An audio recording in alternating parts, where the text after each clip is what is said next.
Welcome back to Behind the Caution Tape. I'm your host, CrashLit. We had a busy week last week in USC athletics.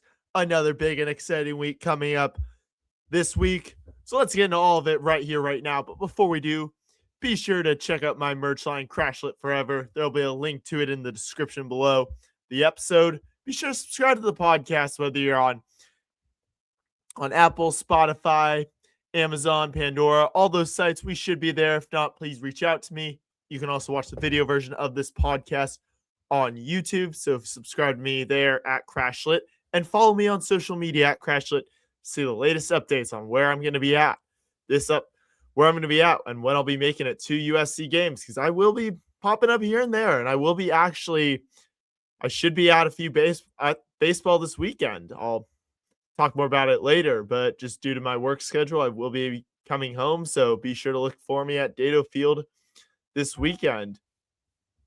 And the big thing that you all should know is, for those who don't, if I post a game day graphic on my Instagram story the day of the game, that means I will be there. I don't do that if I'm not showing up in person. And obviously, whatever I'm watching, whenever I have time, I will be, obviously, as you all know who do follow me, I always, hype up what I'm watching on TV. So definitely be watching as much as I can of everything. But let's get into all of everything now. So football saw spring ball come to an end. And definitely, I think it was good spring season for the team. And now they lead into the summer with their fan appreciation event. That'll be this Saturday. So I'm excited to check that out while I'm home before baseball. And really, I think it's a good opportunity for those of you who watch the show I do every Tuesday night, The Voice of College Football. My fellow co-host Ethan Inman and I, we actually talked about this because both our jobs involve engaging fans, and just how we both think it's a really smart idea, and I've reiterated this point here, that it's a smart idea that helps you engage fans in a capacity that allows them to feel valued. And that's something I've really learned just on the job as a show coordinator and podcaster with Cosmic Baseball. It's just everything we do is about engaging the fans. So I think it's a really smart idea by USC. So Trojans, a lot of opportunities this Saturday. It'll be start at 9 a.m., run till about 11, I believe, and then opportunities for photos and autographs of players. Get the 2026 poster, live DJ, face painters, and DJ booth. Here, I'll actually pull it up on my screen right here so y'all can see.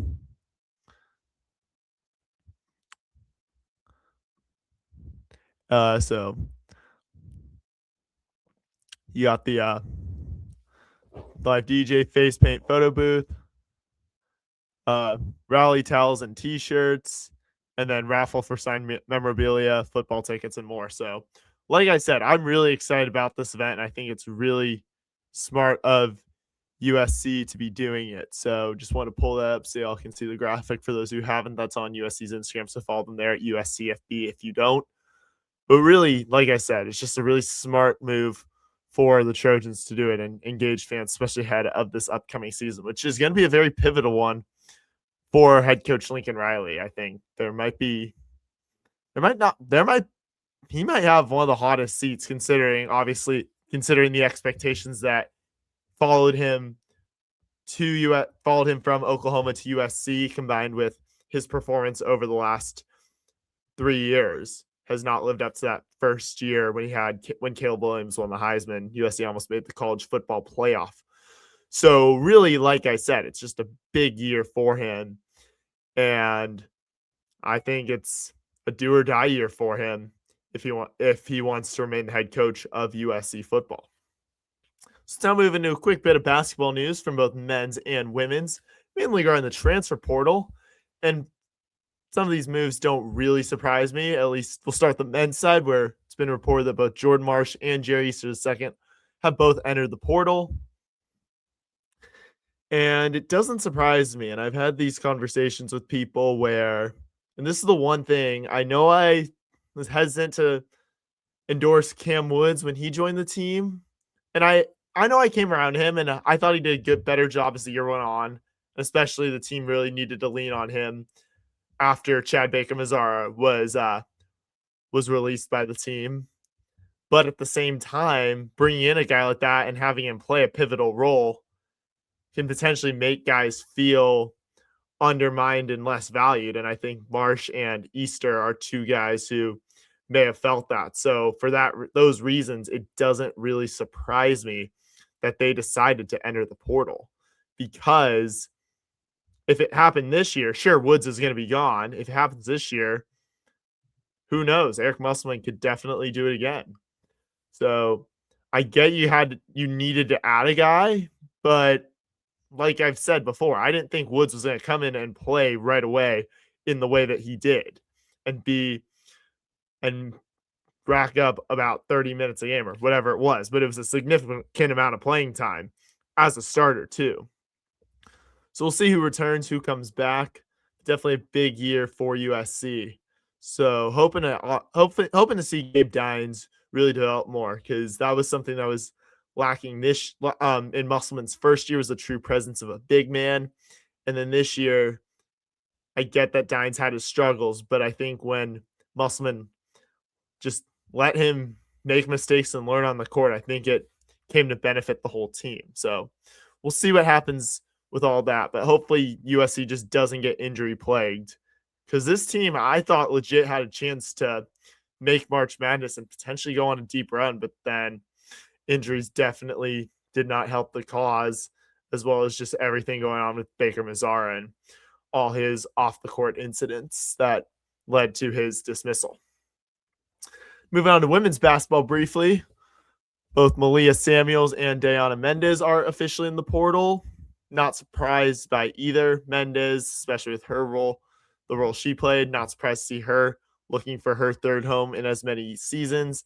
Malia Samuels, though, definitely a tough one. I love how she plays, especially on defense. They call her Pitbull for a reason, but I can get why she is looking for a new challenge, a new opportunity. I don't blame her at all. Definitely going to miss her. I really, like I said, loved her energy on the court and just how relentless of a defender she was. But at the same time, it just makes sense that she was going to be looking for a new home with you got Juju Watkins coming back, Sanaya Hall, Satea Fagan, just that Jazzy Davidson, Kennedy Smith. There's going to be a lot of fighting for playing time next season, with USC now being a legit title contender next year. And that is only being motivated by the fact that UCLA just won the women's title yesterday. So big year for sure, in just a lot of ways for head coach Lindsay Gottlieb heading into her 6th season. And I think it's one that I think USC can really meet the moment. I truly believe that. But it just doesn't surprise me that Samuels sees that she wouldn't have a very significant playing time role, and therefore it makes sense that she is ultimately deciding to find a new home. Malia, thank you for everything. Fight on forever. Wish you nothing but success at your next stop, wherever that may be. So fight on to Malia Samuels. And thank you again for your 3 years. We'll now move on to baseball, who was ranked 12th heading into the week. Definitely had a tough week, but before facing UCLA with that tough sweep, getting swept in Westwood, they got a 7-6 win on Tuesday against UC Santa Barbara, led by big performances from Chase Harrell, Adam Troy getting the save, and then offensively, Avery Covarrubias, Isaac Cadena, and Adrian Lopez. So the Gauchos struck first, but then USC got 3 runs had 2 3-run innings in the 3rd and 4th, and then got an additional insurance run in the 6th. That definitely, while the Gauchos tried to make a run at the end, it just USC was able to hold on. So get the midweek win. But then went 0-3 at top-ranked UCLA. So 12-4 loss on Friday, a 9-8 loss on Saturday, and a 10-4 loss on yesterday. So USC was in it for all 3 games. There were just a couple times where it got away from them at the end. And ultimately, the scores are a bit more lopsided than the actual competition suggests, but still definitely tough to see from the Trojans. So they now sit at 27-6 on the season, 10-5 in Big Ten play, and they dropped to number 14 in the D1 baseball rankings. So up next, they got a rematch against the Gauchos, who are now 19-10. That'll be tomorrow at 4:30 p.m. Pacific time on ESPN Plus. And then before going back to Data Field to host the Iowa Hawkeyes from Friday to Sunday on Big Ten Plus. So Friday will be at 7 p.m. first pitch, Saturday 2 p.m., and Sunday we'll have a 1 p.m. first pitch. So rematch already with the Gauchos, I know. But this time in Santa Barbara, not in LA. And then plus USC should have a more, I don't want to say easier, but maybe more forgiving series against the Hawkeyes, who are 18-12 on the season and 5-7 in Big Ten play.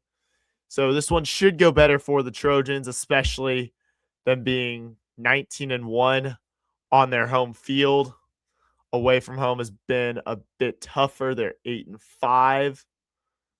So really excited to see this team get back home. And like I suggest at the top of the show, this will be a series I'm actually going to make due to just having the week off from no game this weekend. Just my schedule allowed for it. So I decided to make a quick visit home, see some family, just get a few more things in order and figure while I'm out there, why not go watch some USC baseball? Because, that's how I roll. I mean, as y'all have seen, ever since I took this job in Virginia, I've taken every opportunity whenever it's worked out to watch USC games. When I had to go home to finalize my notary commission, went for notary public commission in California. I went to a couple basketball games when USC played in Columbia. I drove down to South Carolina, as y'all may recall, and got to see the second round of March Madness, even though it was a tough blowout to the Gamecocks. And yeah, now this pretty much. So just taking advantage of what I can while I'm home. So definitely looking forward to seeing y'all there. Come say hi to me, and definitely I'll remind y'all again at the end of the piece. But pretty much should be, I think, a series should fare better for the Trojans. Now move on to men's volleyball. We got 2 wins against Stanford this week. Last weekend, a 3-0 win on Friday against the 14th ranked Cardinal, 25-14, 25-21, 25-22, with Dylan Klein leading with 15 kills and 3 aces. Parker Tompkinson with 5 blocks. Caleb Blanchette with 37 assists. And Blanchette and libero Johnny Dykstra leading with 6 digs each. So USC did dominate the first set, but the last 2 were much more of a fight between the 2 squads. Trojans then followed it up with a 3-1 win against the Cardinal, 25-21, 23-25, 25-16, 25-17. So Klein led with 20 kills. Klein and Cooper Keene led with 2 aces each. Tompkinson, 6 blocks. Caleb Blanchette, 41 assists. And Blanchette led with 11 digs. So the first 2 sets were really tight, but then USC controlled the final 2 and took control against the Cardinal, who are better than their record suggests based on just seeing the game and kind of how it played out statistically anyways. So the Trojans are now 16-3 on the season and 6-2 in Big Ten play. And for their efforts, Dylan Klein was named the MPSF Offensive Player of the Week, and Parker Tompkinson was named the MPSF Defensive Player of the Week. So up next for the Trojans, they will leave Southern California for the first time this season to take on 19-8 BYU in Provo. That'll be Friday at 6 p.m. Pacific time on Big Ten Plus, and then Saturday at 7 p.m. on Big Ten Network. The Cougars are 6-4 in MPSF play, and it's going to be a tough environment in Provo. And I think you can see this is going to be a series that I think a lot of people circled, especially that second game, which is going to be on the Big Ten Network. So definitely excited for USC to get that exposure there on BTN, which I think is super great for them. So best of luck to them up in Provo. Beach volleyball went 2-2 in the Best of the West at event in Main Beach in Laguna. So on Friday, got a 3-2 win against Long Beach State and a 3-2 win against Cal Poly. But then on Saturday, a bit rougher of a day. 5-0 loss to Stanford, 3-2 loss to UCLA. So tough second day. They have sit 23-6 on the season. Could slide down a spot or two from number 4 overall. So next up, they'll take part in the Center of Effort Challenge up in San Luis Obispo, hosted by Cal Poly. So on Friday, they'll take on the 27-2 and likely remaining top-seeded Stanford Cardinal at 10 a.m., followed by 15-6 TCU at 2:30. And then on Saturday, they'll take on 22-6 LMU at 9 a.m. And then one more match versus an opponent to be determined and a time still to be determined based on performance in the first three duels. So it's the final tournament for the Trojans before senior week against both UCLA and LMU to close out the season. Move on to lacrosse now, who lost 11-5 on Saturday at Northwestern. With Kaylee Fravert leading with 3 goals, and Annie Shields, who took the decision for a loss, had 2 saves and 6 goals allowed in the first half. Ellie Thomas, 6 saves and 5 goals allowed in the second half. So NU struck for 6 straight goals to start the game, and USC just couldn't really recover from there. But then the Trojans got a 15-4 non-conference win at Central Michigan earlier today. Reese Robinson leading with 4 goals, Annie Shields getting the win, having 2 saves and 1 goal allowed, playing the first half. Ellie Thomas getting 1 save and 1 goal allowed, playing the third quarter. Charlotte Morton having 1 save and 2 goals allowed and played the fourth quarter. So USC struck for 11 straight goals to start the game, and then it was the Chippewas who struggled to recover from there. So USC is now 7-8 on the season, 0-6 in Big Ten play.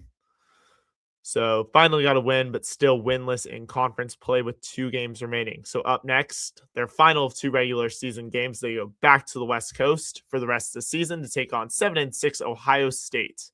That'll be Saturday at 1 p.m. on Big Ten Plus. The Buckeyes are 2-4 in conference play. Move on to women's water polo, who's the top seed in the country, who got a 13 win over third-ranked UCLA on Saturday to lock up the regular season MPSF title and also secure the number 1 seed into the conference tournament for their 11th straight win. Emily Osmus led with 5 goals. Anna Reed had 7 saves and 11 goals allowed in the cage and played the entire game. So senior day against the Bruins at Watangzu and saw both teams trading blows, but USC getting the win to secure the title and number 1 seed. So up next is the MPSF tournament, which will be on overnight.com and it'll be hosted by Cal. So on Saturday in the semis, USC will face either Cal or Arizona State at 12:45 p.m. The Golden Bears are 13-5 on the season, and it went 3-3 in MPSF play. ASU went 24-5 on the season, 2-4 in MPSF play. And if the Trojans win, they're into the final at 2:30 p.m. on Sunday, and with a loss, they'll play for third place on Sunday at 12:45 p.m. So USC only has to play 2 games regardless, but has a chance to lock up the automatic bid from the MPSF and the number 1 seed in the tournament, which would be very advantageous for them, as they have a legit chance to win National Championship 139 for USC. Now move on to track and field, who got 3 event wins this season in the LSU Battle of the Bayou and the UC San Diego Triton Invitational. Those took place on Friday and Saturday. So definitely weekend to build on from there.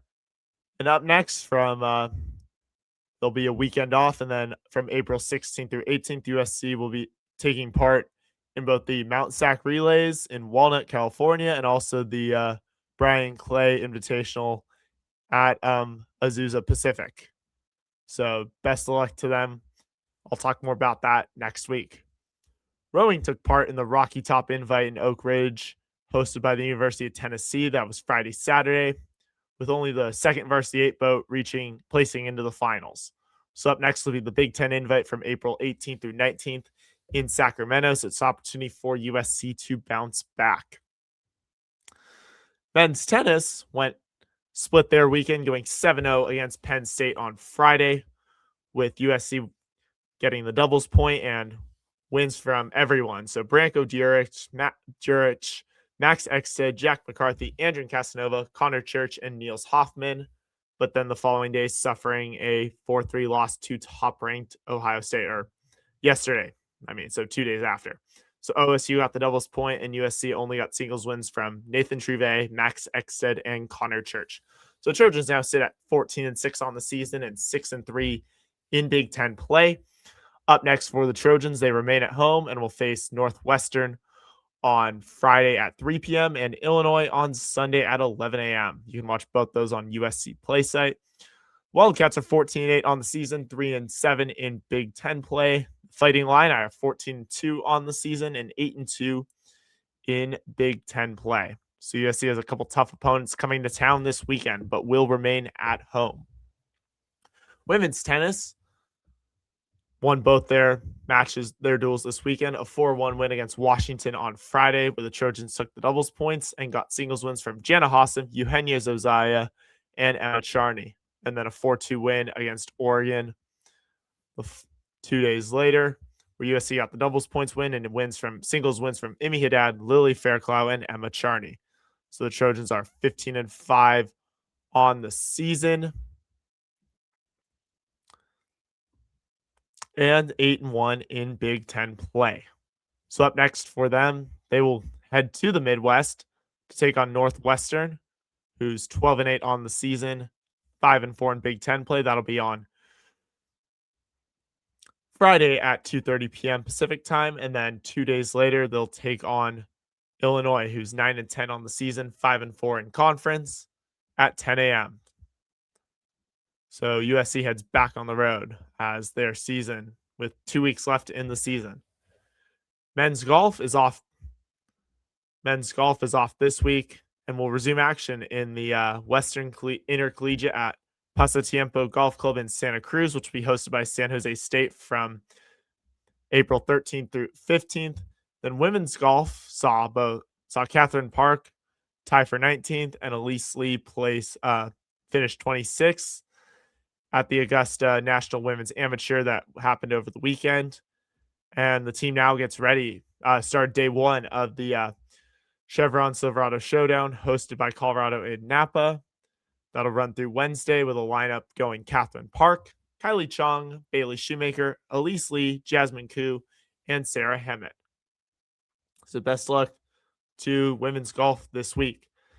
And finally, a bit of news from soccer with their spring ball. They will take on Cal State Fullerton this weekend. Unclear if it's in Fullerton or Los Angeles, but USC getting some action in the spring this week. So best luck to soccer. So last week I didn't make it to anything. So my record for the year is still 46-18-1 and 357-137-1 all time. So my plans for this weekend, since I will be home, are the 3 baseball games against Iowa from Friday to Sunday, as well as I'm going to check out the football appreciation event. I want to see what that looks like, especially with the fact that USC did not hold a spring game last year. So I'm really interested to see what this is and how it looks, and is it as engaging as I hope it is, and how does it compare to what I'm also interested to compare it to what I'm doing with Cosmic. And obviously USC can't do what Cosmic does with their players. Definitely just too many high profile guys who could lead into trouble, and I think that could probably not end too well, especially in a space like Brittingham, but at the same time still interested to see how it goes. Just like I said, if you've seen Cosmic before, during, and after games, we have players signing autographs and hanging out with fans, especially at our block parties. So it's really interested to compare it and maybe even draw a few ideas away from it for work. So we'll see how it all goes. But that's going to do it for us here on Behind the Caution Tape. Thank you again, everybody, for tuning in. Can't wait to see you all for my next episode. And be sure to check out my interview with Harry Ruiz that dropped a couple weeks ago. He was great. Really, I think anyone in the Trojan family can appreciate what the mission that he's trying to accomplish with trying to engage more people to be fans of USC, especially those who speak Spanish as their first language. And I think especially if you haven't heard a soundbite, you clearly don't follow USC football because the dude brings the energy with his iconic touchdown USC. And just the energy he brings is just second to none. So he was great, and it was an honor to have him on. So that's going to do it for us here. Be sure to check out all my other shows, subscribe to the podcast, follow me on Instagram. I'll be posting graphics for everything all the game day graphics for the baseball games that I'll be at this weekend. Hope to see y'all there. Come say hi to me. Until next time, I'll see you back here next week for Behind the Caution Tape. And of course, as always, fight on.